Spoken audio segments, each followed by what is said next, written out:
Hello, everyone, and welcome to another episode of Rico'S Rants. I'm your host, Rico DiGiorgio. I apologize for the really shitty quality lighting again. Not much I could do. I don't have another light. This is as bright as it gets. But that's okay, because I know you guys don't really give a fuck anyways. So, I almost didn't want to do any more videos. And the truth of it is that I am doing this as a form of therapy, and I'm passionate about it. I'm good at it to myself, and I've gotten some compliments from it. And part of it, I would actually like some attention. I would like likes and subscribes and comments and just some overall support. But I got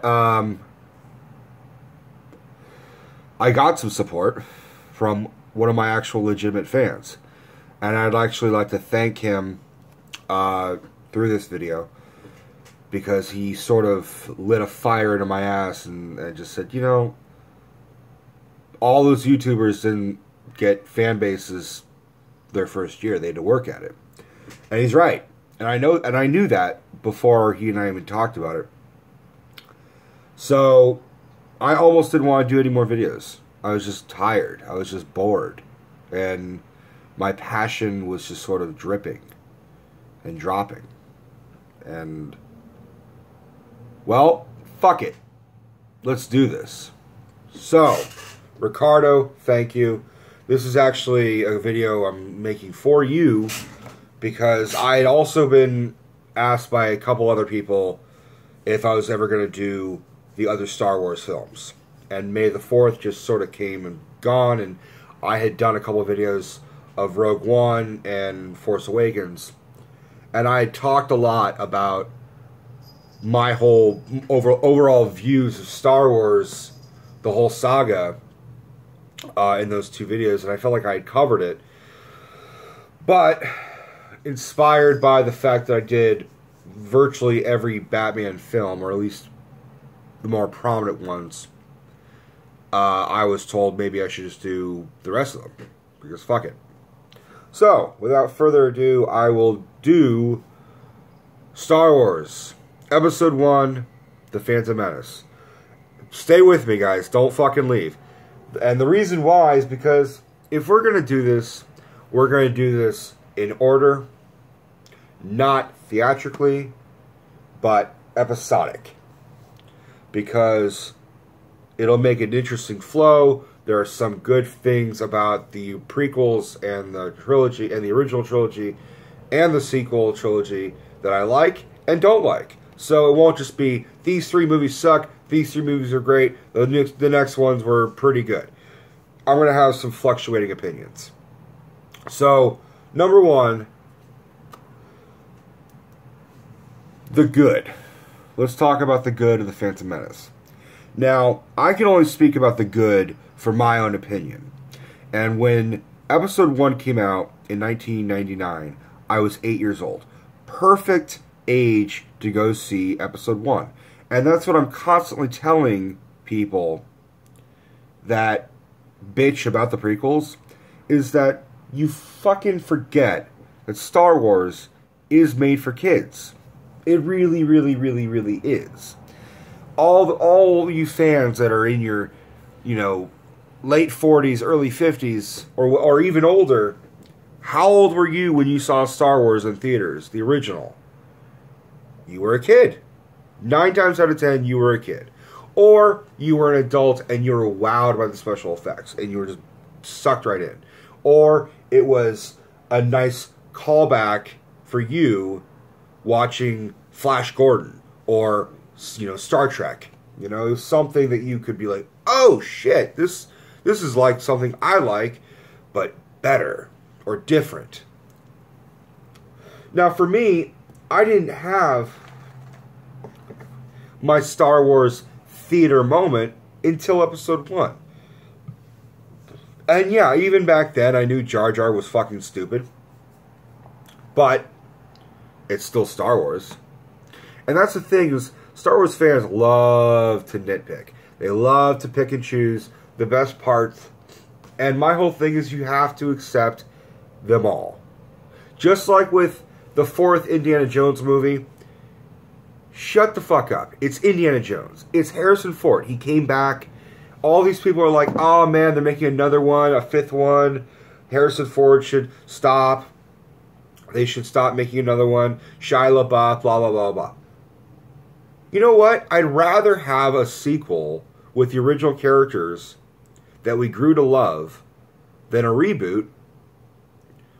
You know, they're at least respectful. I mean, say what you want about the prequels of Star Wars, but at least George Lucas tried to get the original actors back, like Ian McDiarmid.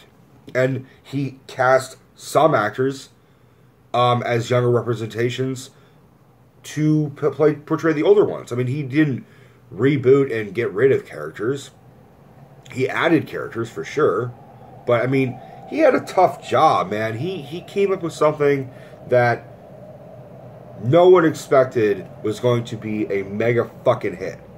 He was a amateur filmmaker just trying to make it. I mean, Star Wars put him in the hospital, and now Star Wars made him one of the richest men in Hollywood, and now a joke. And you know what? I owe a lot to George Lucas, and I owe a lot to Star Wars.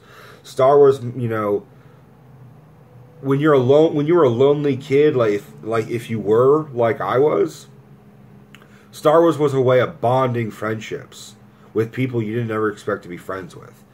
You know, I got my best friends. We're different and we're similar in many ways, but no matter what, we could always pick up a lightsaber and fucking duel or debate about, you know, what Vader was going through, or, you know, how cool Darth Maul was. It was part of our childhood. So it is important. And it is relevant. So, let's get back to episode 1. The good.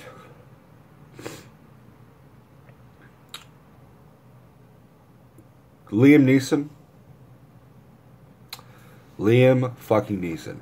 Now, again, I'm 8 years old. I hadn't seen Schindler's List. I hadn't seen Rob Roy.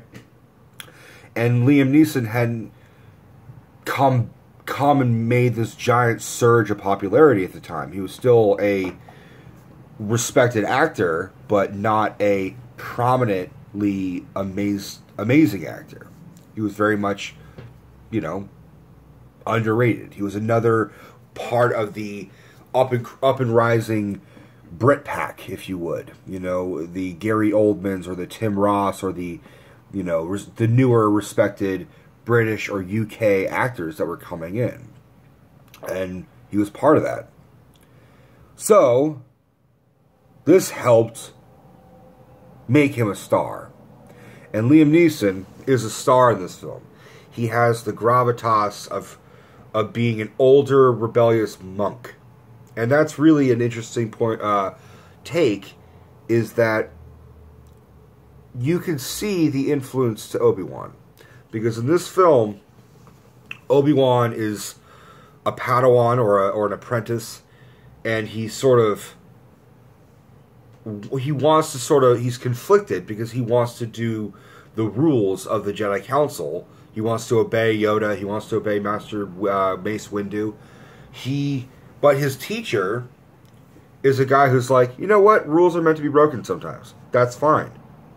You know, being mindful of your surroundings, be a good Jedi, knows the ways of the Force, but you don't have to be so rigid. And you can see that with Obi-Wan, is he's very stiff and rigid and undecided with what path he's going to take. And ultimately, it's this film that really changes everything about Obi-Wan. Now he becomes more and more the Obi-Wan that we love in the later films, meaning the original trilogy as well as the later films of the prequels, meaning Episode 3. So back to Qui-Gon and Liam Neeson. You know, Liam Neeson is a 6'4" towering actor and he looks intimidating. He's got this beard. He's got long hair. He looks like he is a fatherly figure or a cool uncle. And he displays that with Anakin. He displays that with Obi-Wan. And even when he's fucking fighting Darth Maul, he has this look of intensity. It's like, I'm here to protect Obi-Wan and Anakin. I'm not doing this to protect myself. As he's, spoiler, dying, he requests Obi-Wan to look out for Anakin. Not save me, get help. It's just like, look after the boy. Train him. Promise me you'll do it. I'm sure he would not have fucking done that if he realized it would have brought up the, end of the Jedi and all that shit. But, whatever. Can't nitpick as much as I claim to not nitpick. Obi-Wan is great in this, meaning Ewan McGregor is great in this. And again, Ewan McGregor was sort of an unknown. He had done some underrated indie British films, like Trainspotting. Trainspotting is a radically different film than Star Wars. And he had even said in interviews, fuck big budget movies. I can't, I want to be in movies that, are good and, doesn't have a studio influence. And then they pointed that out when he was, auditioning, or when he had made Star Wars. And he said, yeah, I know what I said, but come on, this is Star Wars. And that's my point is, doesn't matter the age. If you're a Star Wars fan, you're a Star Wars fan. He had problems resisting making lightsaber sounds when he's wielding a fake lightsaber, and Lucas took him aside. It's I think we can do better in post, and he just had a hard time resisting. Who else is good in this? Ray Park. Ray Park as Darth Maul is fantastic. Bear in mind, he's the only motherfucker to have been able to kill Liam Neeson in a movie. Batman Begins does not count because, as Batman claims, I don't have to kill you. I just don't have to save you either. So he lets him die. He doesn't kill him. Darth Maul fucking kills Qui-Gon Jinn. And Darth Maul, to me, was the coolest character for a long time. He was my Darth Vader because he has 2 lines in the whole movie. And he he looks like the devil. He's got horns. He's got a red and black painted face. He is flipping and jumping and twirling his double-bladed lightsaber. How cool is that double-bladed lightsaber? We had never seen anything like that. We had seen 3 different lightsabers. Red, blue, and green. That's it. We had no idea that they could actually go double-sided, or with Kylo Ren's, the fucking long saber thing. And that was cool. I remember having a double-blade fake lightsaber as a kid and going out to the park and twirling it like a little geek idiot. But you know what? Fuck it. It was fun. And you get that element from this, that even if the movie was not great, everyone had fun making this movie. So yeah, Ray Park is phenomenal. I really wish that for the later sequels, they bring him back, if possible. Because, believe it or not, Darth Maul doesn't die in Episode 1. He gets cut the fucking half and he falls down a giant-ass shaft. Don't read into that. But he lives. And it's now canon because they feature that in Star Wars The Clone Wars as Star Wars Rebels. And that's canon. So they can potentially bring him back for a small cameo. You imagine... And Ray Park would be a little older, so it'd fit perfectly. Oh man, can you imagine a scene where Luke and Rey are about to fight Kylo and Snoke, And then out of nowhere, Snoke reveals that he like found Maul or something and brought him in. You know how amazing that'd be? Granted, it probably would not fit with the timeline, but if you were going to make a spin-off of Obi-Wan, where he's like in his later hermit years and he's sort of watching Luke as a kid from afar, you could throw Maul in there, have Maul try and assassinate Luke, and then have Obi-Wan stop it. God, can you imagine that shit? So, Ray Park. Just like Liam Neeson made this movie for me, Ray Park made this movie for me. I remember just getting a face paint of Darth Maul. I mean, that's still... I dated a girl who is a face painter. And I asked her, it's like, what's the most prominent face paint that you get? And she said, always Darth Maul. So Darth Maul is a huge, significant part of Star Wars lore now. Even now. So all you guys that are bitching about Episode 1, we got Darth Maul. You gotta be grateful for that. Okay, so the plot is a little ridiculous. Because it's all about trade federations and all about negotiations. And to an 8-year-old kid, it was over my head. I didn't get it. I didn't understand it. I didn't care. Because they show enough excitement to distract, an 8-year-old from all this political bullshit.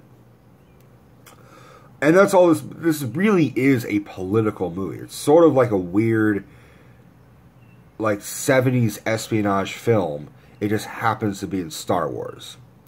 And the look of the film is sleeker, more refined than the grittier, dustier, dirtier parts of the original trilogy. This is Star Wars at its prime, essentially. And everything is sort of upped and jacked up. The buildings are sleeker, the planets look more refined, there's not too much grunginess or dirtiness. The fighting style of the Jedis is up to 11, because essentially these would be Jedis in their prime. Because every single time we had seen, Luke was trained very briefly by an old man in the span of an hour, and then an old Muppet who talks backwards in the middle of a swamp. So of course Luke's fighting style is not going to be refined or even good, for that matter, which is why I'm really, really, really curious to see his fighting style in Episode 8. As well, I mean, you look at the other, Kylo Ren, his fighting style is a little bit better, a little bit more twirly, which is ironic considering the fact that his lightsaber looks more difficult to wield. He also probably got some training from Snoke as well. So, everything is just high octane in this, and I appreciate it. I mean, it was excitement for me when I was watching this as a kid. I saw this in theaters. Apart from the original trilogy, I've seen every Star Wars film in theaters. And I always get that wow factor. But this movie also has one of the worst things about Star Wars. And I can't ignore it. It actually has a couple terrible things. First of all, you have to understand that Jar Jar Binks, while annoying and obnoxious and possibly racist of a character that he is, it was Lucas's attempt to make a new generation's Chewbacca, R2-D2, whatever, the comedy relief, something the kids can look at and giggle at. Jar Jar Binks speaks in a childlike manner. He makes fart jokes and poop jokes. He's dumbed down. He's also very loyal and all big heart. I mean, he essentially is just a 7-foot kid.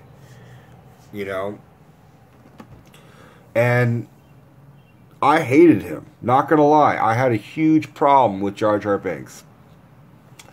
My mom still, for some reason in her fucking mind, thinks that I like Jar Jar Binks. And I think she just likes to say that to antagonize me. But I also genuinely believe that she thinks that I like Jar Jar Binks because I think she likes Jar Jar Binks. And unfortunately, I gotta tell you a quick story. When I was about 9, 10, maybe 11 years old, I think I was 9, because that makes more sense. The Star Wars movie had just come out recently. I had a birthday party out in the park, and my mother was throwing it for me. So she knew a guy who had a Jar Jar Binks big costume, like a mascot costume, a big furry thing, and the big, you know, helmet, hat thing, mask. And all of a sudden I look around and Jar Jar Binks is walking towards me. Now, I knew it wasn't the real Jar Jar Binks. I wasn't a stupid kid. But I was so pissed off at my mother and for inviting this poor guy to come to my party, and I was embarrassed. You know, I had cousins that were like not into Jar Jar either, and all of a sudden Jar Jar's at my party.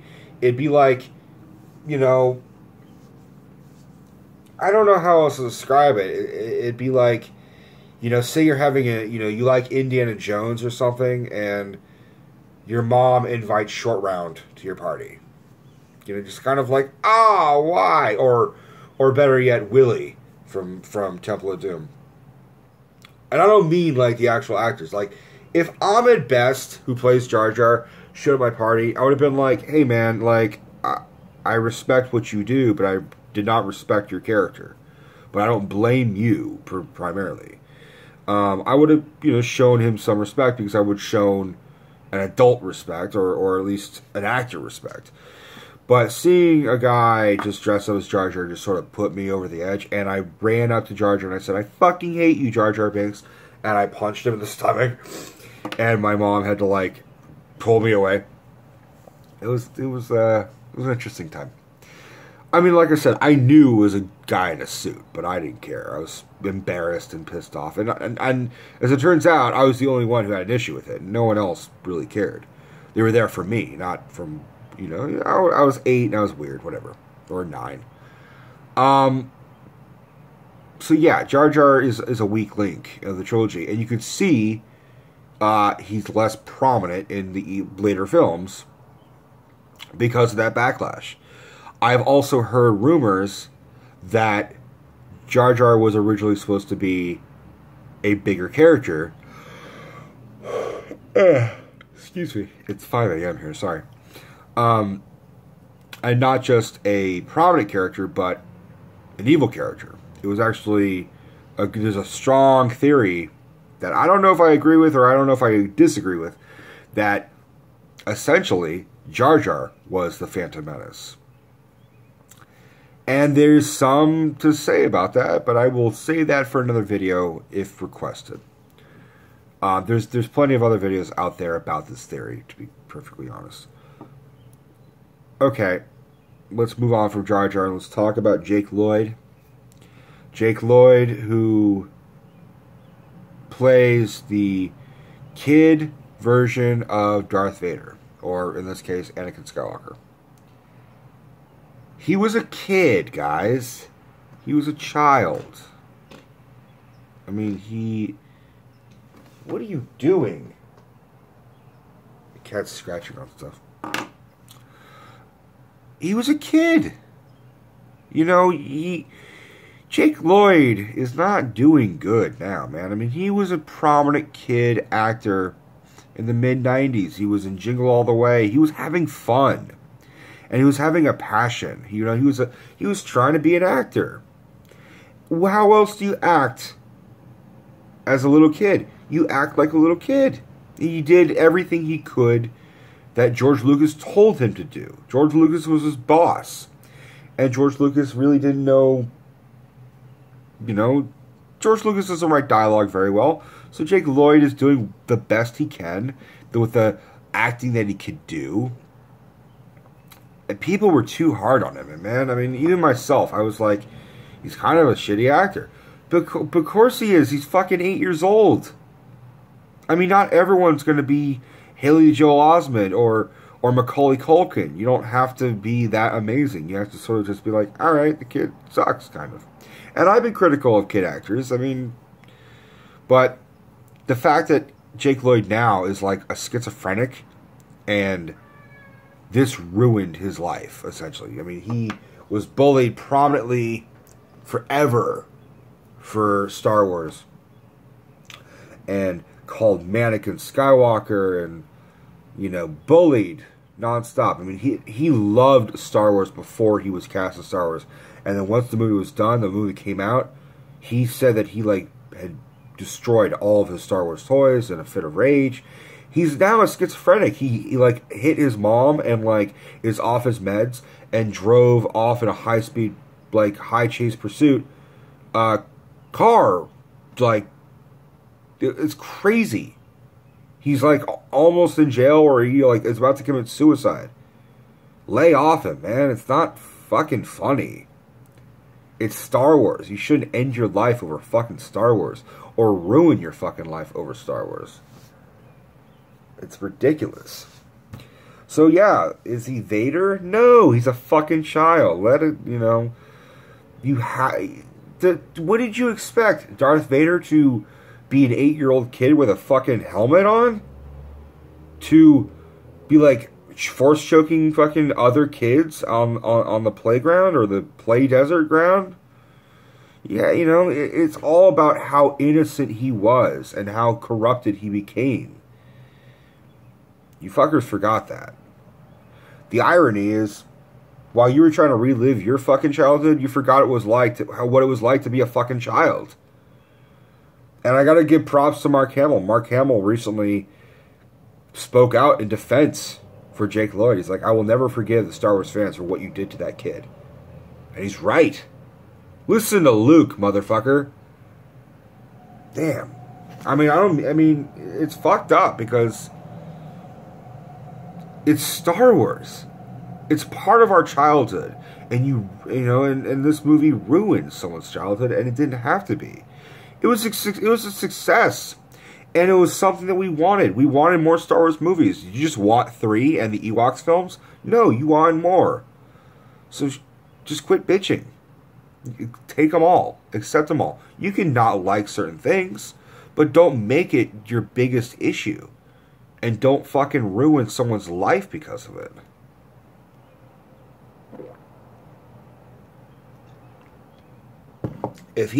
I guarantee, if Jake Lloyd kills himself, there'll be a lot of people that'll be like, oh man, he was so good as Anakin. Bullshit. 1, he was not good as Anakin. And 2, fuck you for lying about that. And, you know, a similar thing happened with like Amy Winehouse dying when she died a couple years ago. However long that was. People love to watch her fucked up and love to hate on her. And as soon as she died, she was like, oh, she was such an inspiration. She had such an amazing voice. It's so tragic she died. Fuck you guys. You put her there. And that's the problem with Star Wars fans, or fans in general, or comic book fans, or movie fans. And I include myself in this, is that we are overly critical over the most mundane, stupid shit. But, that being said, Natalie Portman's in this film. And a lot of people liked her and also hated her in this film. Because she was, you know, they found her costumes ridiculous. And when she was playing Queen Amidala, it was ridiculous and blah, blah, blah, blah. It's Star Wars. There should be nothing ridiculous or not ridiculous in these films. Everything is open. They have different cultures, different styles of clothing, and ceremonial makeup, and whatever. What? Bib Fortuna fucking makes sense, but Queen Amidala doesn't? I will say that her weird voice that she had, what they did post to make her sound different than her decoy persona, that was kind of weird. I will give you that. I also remember having a crush on Natalie Portman from this movie. I think we all kind of fell in love with Natalie Portman. I mean, for me, it was a little bit better because she was like 16. I was 8. It was more okay for me to have a crush on her. Not to say it's anyone else. I mean, it's just, I don't know, she's young. But it was also great to watch her grow in this. Now, I know I haven't even talked about really that much about the plot. And the point is, I don't have to. You've already seen this movie. If you haven't seen this movie, the only thing you're missing is the first chapter of a long series. Is it important? Kind of. It's got some elements that are relevant, like about how Obi-Wan and Anakin first met, why Anakin left his mother to become a Jedi. Apart from that, no, not much. But it's relevant. You should see it. Just like you should see Star Wars Rebels or the Clone Wars, or, I mean, I'll never say go watch the Ewoks, the Great Ewok Adventure, whatever the fuck. You know, if you're a Star Wars fan, you gotta take it all. Accept it all. The pod race. Now, when I was a kid, I thought the pod race was exciting. It was cool. I was never into cars or NASCAR or anything like that. But I remember I have a cousin who actually legitimately raced in race cars. I remember being a kid with him and asking him what he thought about that. He said that was the coolest part of the whole movie. And that's something that, like, if it makes car nuts into Star Wars, fine.